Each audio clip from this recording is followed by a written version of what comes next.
Welcome everybody, I'll be right back. The show where we take a look at a horror movie, and it's a full moon, Peter, I'm presuming. There always is one at some point anyway. So this time we're taking a look at a classic horror movie, often regarded as one of the best ever made, that I've actually never seen. How old are you now? 13? How are you getting to 13 when you've never seen American Werewolf? It's terrible, isn't it? Yeah. I'm familiar with various elements. Obviously there's a very famous transformation scene that we'll get to talk about later. It's just one I just never felt compelled to seek out and watch. Now that we have, I'm absolutely delighted I did. I spoke to you a couple of days ago and I said I was hesitant about watching this movie because I remember loving it when I was a kid, and then I remember watching it maybe 5 years ago or something like that and not being overly excited by it. So I was nervous going in to see this because it's a classic. You know, people say, oh, it's a classic and stuff, and that sometimes doesn't measure up to modern viewings. I friggin' loved this. Just from start to finish, I loved everything about it. The characters are great. The script is so sharp. When people are talking, I think it just feels very natural and authentic. Like every relationship, it doesn't feel like actors performing. It just feels like people, you know. I made a mental note of it watching it. This is probably one of the most recognisable times where I think I've had just an instant love of the vast majority of the characters you meet. Every single character, really,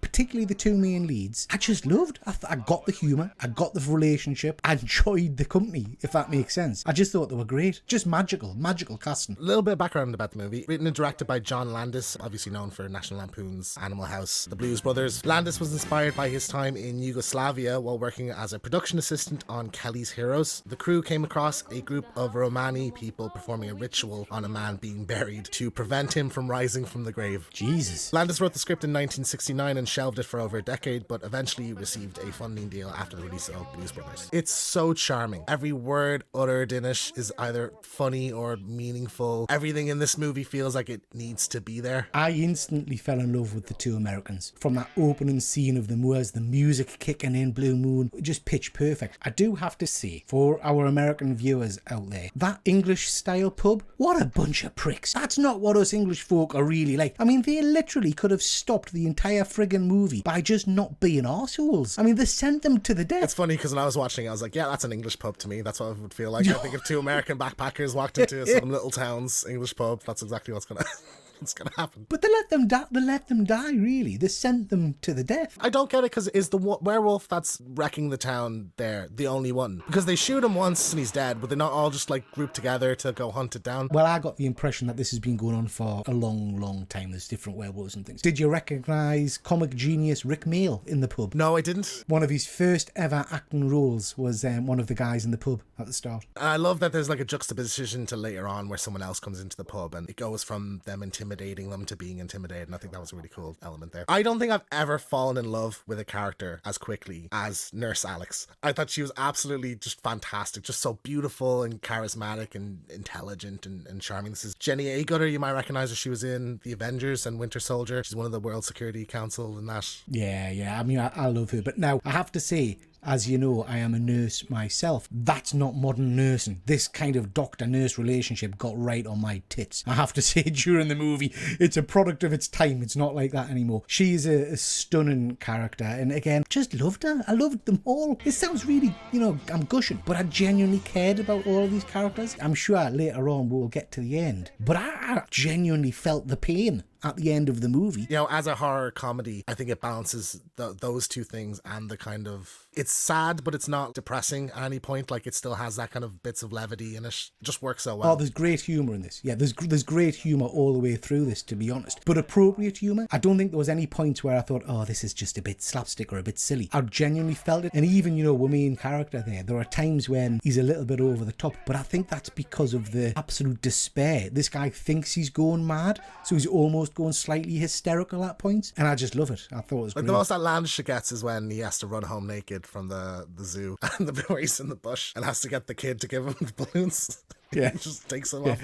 Yeah, that was great. But I think it worked. I think, and it's, and that for me is a great fact of horror movies. It's a bit like the Incredible Hulk kind of malarkey. If these characters have a massive transformation, clothes ripping, stuff like that, how do they get back from wherever they've been, So it makes perfect sense for him to wake up naked somewhere and think, shit, how do I get home. It has always annoyed me when you see, like, in a Hulk movie, when he goes back to being Bruce Banner and he's wearing pants. It's like, no, you wouldn't be you wouldn't be wearing pants. Those things would be 100 sizes too big for you. Yeah, so I appreciate, again, authenticity. I think it was great. Dr. Hirsch, I thought, was an awesome character. He's almost like this movie's version of Van Helsing in the later halves. Like, at the start, he's sort of like, oh, you're just traumatized and you're going crazy. There's no such thing as werewolves. But, like, later on, like when he goes to the pub, he's coming in and everyone just seems scared, like he's going to uncover the truth. I just thought he was an awesome character. I really loved him. Yeah, I loved the pub scene where he goes back. It's so kind of understated, and you can see, asking to play chess with the guy and stuff like that. He's really working it, isn't he? I thought that was a great little scene. The dream sequences in this really took me by surprise. I think this is where the most unsettling moments of the movie are placed. So there's one with like Nazi zombies, which I know I've seen action figures of these things and I just forgot that they were from this. The first dream sequence, when he kind of turns to the camera and he's got that kind of half transformed pale face, he almost looks like a vampire. I love that. I think that's tremendous. Terrifying. The Nazi werewolf bit is a little bit left field. The entire movie, that's the bit that kind of, what's this all about? Where's this going? Do you know what I mean? It's great, but it's odd. If that makes sense. I suppose it is like, it's a dream, a nonsensical mishmashing of what he's kind of been concerned about at that point. I don't know where the kind of soldier element is coming into it, but I don't know, I think it was so out there, it just really worked for me. I thought it was just... Oh, it works. I mean, werewolves in uniform looked amazing, let's be honest. Great design. And brutal, really brutal, that sequence. Not a dream sequence, but something that only David is seeing in the movie is Zombie Jack. I loved how, like, over the movie, first off, the first time you see him, I was horrified. I think the practical effects of like the gashes on his neck and little bits of flesh flapping away are horrific. And the way that it degrades over the movie, every time you see him, it's worse. He's like more green and more decayed. I thought it was just brilliant. So bear in mind, this is a movie from 1981, and anybody that watches this show will know I'm a bit of a stickler for CGI and all that kind of jazz. This still stands up. The transformation, the decay, the kind of ripped apart effects and stuff like that didn't need CGI. It looked phenomenal just as it is. Hats off to the team that did the special effects, because it's absolutely outstanding. Rick Taylor was the makeup effects artist, and he actually went on to win the first Best Makeup award at the Oscars. And well deserving, I think. Yeah, very incredible work here. But as you said, the transformation scene, there's a reason that this is considered some of the best effects work ever in a movie. The best werewolf transformation ever in a movie. Just the agony of it, like you just feel his pain. And, I think every element of it is perfect. Like even the sound design, you hear the bones kind of clicking and the skin stretching almost, and the screams. It's so horrific. I think it's just brilliant. It's masterful editing, really. We'll go from that scene where it's got high kind of playing music of him basically being bored in the apartment, wandering backwards and forwards and stuff like that. And then the next time you see him, he just suddenly kind of screams. And it's like, whoa, shit, what's happening? And then the transformation starts. The hands extend, the bones cracking, the snout. Oh, and when the spine comes up, it's just horrendous. For me, it's the face stretches the worst part. It's just like, oh god, and the teeth kind of coming out slowly and everything. I was quite taken aback how gory it gets at times. And like you have at the end of the movie, just pure chaos. And people are like getting flung through windows of cars and run over. People in the underground getting torn apart and everything. It was so good. So I love the kills. I think there's some really, really cool, inventive ones. I love the camera work, that you don't really always see the werewolf. You just see people's fear. I think the first time you kind of really see it is the guy going up the escalator, and you just see it appearing at the bottom of the shot, which I loved. That ending scene is just amazing, because you've not really got the werewolf causing much hassle. He's just having a bit of a gentle wander around, a bit of a snap and a snarl at people. Well, he killed 6 people the night before, did he not? Yeah, exactly. He's got a full belly. So, but it's the cars and the policemen and the chaos that just erupts is brilliant. It's funny how like people are just gathering around to get a glimpse. It's like, are you stupid? Like, run the opposite direction. It's a fucking werewolf. Or, like, as far as you're concerned, a rabid dog or a wolf of some kind. But it's interesting, isn't it? Because, like you say, this is from the 80s, and you've still got that crowd mentality. You reshoot this today, everybody would have the phones out, wouldn't it? It would just be mobile phones everywhere. But yeah, I love that scene. And I have to say, very pleased that the prick inspector gets his head bitten off by the werewolf. As soon as the shutter gets open, just the first one killed you. What did you think of, like, the full werewolf design, though? Because I remember we talked about Trick or Treat, and it was kind of a puppet, and you weren't a fan of that. But in this one, it's kind of similar, but I feel like maybe because it's an 80s movie, it kind of works a bit better in this one. Yeah, and I don't think you ever really see the full creature effect. You always kind of just see it kind of half on camera or whatever. There's one shot where you see it kind of running like almost dog-esque.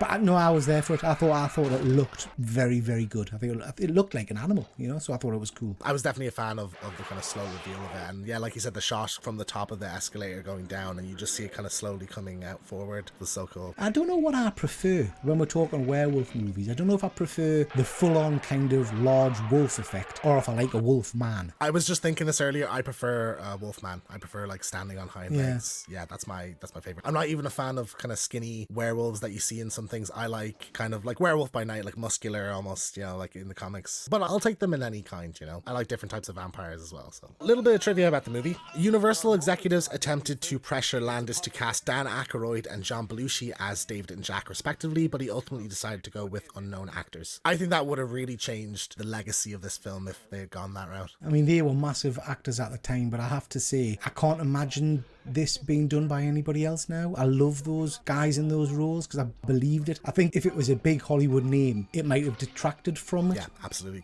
I completely agree. Would see it kind of grouped in with your Ghostbusters and your Blues Brothers, if that had been the case. I think people would look at it now as a comedy movie than a horror movie, I think, if they went that route too. And we'd probably have more jokes because they're like ribbing back and forth a lot, so it would have had a different tone, I think. Michael Jackson's love for the film led to him choosing John Landis and makeup effects artist Rick Taylor to work on the music video for Thriller. One of my favourite all-time music videos. If you watch the extended cut of Thriller, it's literally a vampire movie. Easily the best music video of all time. I completely agree. One bit of weirdness that kind of felt odd to me. The scene where he's kind of just trying to while his time away in the apartment and you've got him pacing and stuff like that. He sits down and watches TV for a bit and it feels like he's watching TV for ages. And there's like a weird News of the World advert. And a woman in a red dress or something comes on. Yeah. Well, in my head I was thinking any minute he's going to say his dead friend on the TV or something like that. But it didn't happen. And it just feels like an extended advert. I was like, I don't get what this is about. It was weird. Obviously, it went over our heads that it thematically relates to what's happening in the story. I think you're right. I think it would have been good to have Jack pop up on the screen or something. Yeah, that would have been a cool idea. Did feel a bit out of place for me as well. This movie did get a sequel, An American Werewolf in Paris in 1997. It's completely unrelated. Nobody's attached to it. It's basically the same movie again, just in Paris. It's awful. Let's not watch that one. From memory, and I might be well off, but I remember thinking it was wolf shit. And I'm pretty sure there's a lot of CGI or dodgy looking effects in that. I seem to remember a scene in a graveyard or something like that with the wolf jumping around. Yeah, I remember thinking that's not good. See, I had known that there was a sequel to this, but I had assumed, not having seen this, that it was David Naughton again and it was like the same guy just goes to Paris. It's just milking money, isn't it, to just do the same thing again? And it can't really be the same characters unless you went back to the same village, because I mean, and we're not really touching it. The end to this is just perfection for me. I love the last shot, the balls to the wall, belt in music, like, hey, that's it, that's your whack. There's not any kind of exposition afterwards. This is the end, there you go. I love that. I suppose you could have had the nurse, she could have been involved with it, you could have had the doctor kind of come into it again, but you see, you didn't need that because you had her final line, which was, what, David, I love you. It was just perfection. There is a reboot in development at the moment, or a remake. Max Landis, who is John Landis' son, he is attached to write and direct. There have been kind of little tidbits about it over the last 6 or 7 years. Doesn't seem to be any closer to happening, really. So for me, this is not a movie that needs a remake or a sequel or anything like that. It's a perfect little movie. That said, I'm all for seeing another werewolf movie. Just do something different. It hasn't got to be line for line, word for word. Do another version of this, I guess, in the same universe. Well, that's the thing. I'd actually like to see an expansion of the universe. What do vampires look like in this world, or mummies, or like you said, a bit more of the backstory of that little village. What's been going on there? The locals all knew about it and everything like that. Is there more to be seen there? Yeah, do a prequel or something. That'd be interesting. Yeah, but yeah, I think like you said, it ends so well. You don't need to continue it anyway. So, any final thoughts on An American Werewolf in London? Just that it was much, much better than I remembered. I can understand completely why this is classed as a classic, because it's just spot on. I love the characters, I love the special effects, I love the story. This sounds awful, but it didn't drag on for hours. It was quite a short movie in terms of the story. You got what you wanted from it. I fell in love with this movie all over again, I guess. I think it's just a perfect blend of comedy and horror. And I think you see the influence of it in things now, like Gremlins, Evil Dead 2. It's a precursor to all of that. But I think it's earned every bit of reverence I've ever heard about it. Incredible effects. It's funny. It's unsettling at points. The characters are great. It moves at a clip. It never bores it's always engaging. Love this, and this will be one I'll definitely return to this at some point. The only thing I think that could have improved it for me is, do you know that scene where he wakes up naked in the zoo? He should have been Nicolas Cage. That would have been good. Is there a Nicolas Cage werewolf movie? There must be, surely. I don't think there is. There's definitely Dracula, but no, I don't think there is a Nick Cage werewolf. Ooh, hairy Nick Cage. Hairy Nick Cage with a long face. That'd be good. So I take it's better than Willy's Wonderland. Yes. Yeah, it is. Sweet. Yeah. Okay. And that's I'll Be Right Back on An American Werewolf in London. Thank you so much for watching. Don't forget to check out the channel where we do One Good Scare live every second Friday. And we'll be right back next time with... The luck of the Irish is being packed and shipped to a little town in South Dakota whose luck may have just run out.